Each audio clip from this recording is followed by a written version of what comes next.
Excellencies, may we all please rise.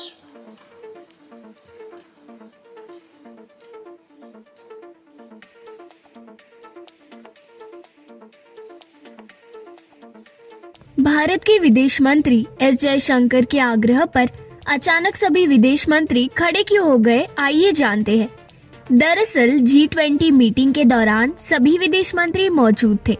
तभी जयशंकर को तुर्की भूकंप के मारे गए लोगों की याद आ गई, जिसके बाद उन्होंने सभी विदेश मंत्रियों से खड़े होकर साइलेंस रखने का आग्रह किया, ताकि जो लोग तुर्की भूकंप में अचानक अपनी जान को गंवा चुके हैं, उनकी आत्मा को शांति मिल सके।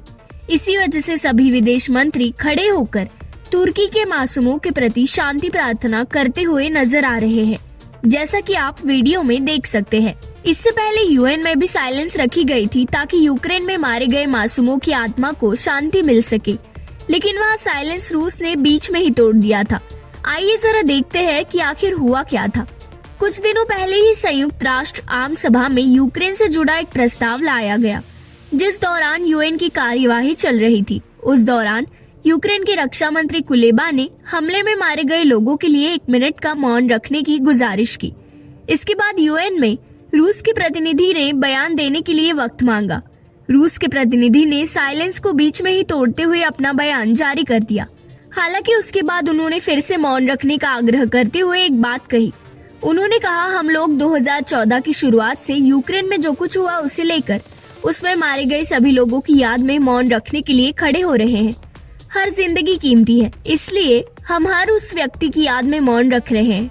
इसके बाद यूएन आम सभा में एक के बाद एक नेता खड़े हुए और उन्होंने यूक्रेन में मारे गए लोगों की आत्मा की शांति के लिए 1 मिनट का मौन रखा। तुर्की और भारत के बीच एक भावुक पल देखने को मिला, जब G20 की बैठक में हिस्सा लेने के लिए तुर्की के विदेश मंत्री भारत पहुंचे। G20 तो दरअसल बहाना था। बात तो ये है कि तुर्की इसके जरिए भारत को धन्यवाद देने आया है। आपको याद होगा कि कैसे जब तुर्की में भूकंप से सब कुछ तहस नहस हो गया था, तो तब भारत ने तुर्की की मदद की थी और भारत की देखा देखी दूसरे देश भी तुर्की की मदद के लिए आगे आए थे। लेकिन भूलिएगा मत कि ये वही तुर्की है जिसने भारत के गेहूं को ये कहकर वापस भेज दिया था कि भारत के गेहूं की क्वालिटी खराब है। हालांकि इसे बाद में दूसरे देश ने खरीद भी लिया था।